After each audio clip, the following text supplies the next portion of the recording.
নয়ন ভরে তোমায় দেখবো।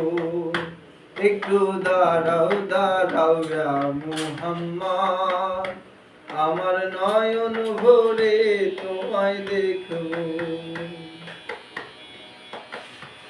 এককালে নবী ছিলেন উম্মে আলীর ঘরে, জিবরাইল আসিয়া তখন বলে বিনয় করে।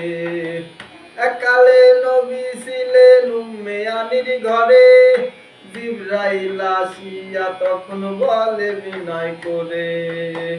ডেকেছেন আল্লাহ পাকে, মিরাজ হবে আপনার সাথে। মিরাজে গেলেন নবী, বিদায়কালে আল্লাহ পাকে বলেন বেকারার। বিদায়কালে আল্লাহ পাকে বলেন বেকারার। আরে দেখার ইচ্ছা মিটলো না গো।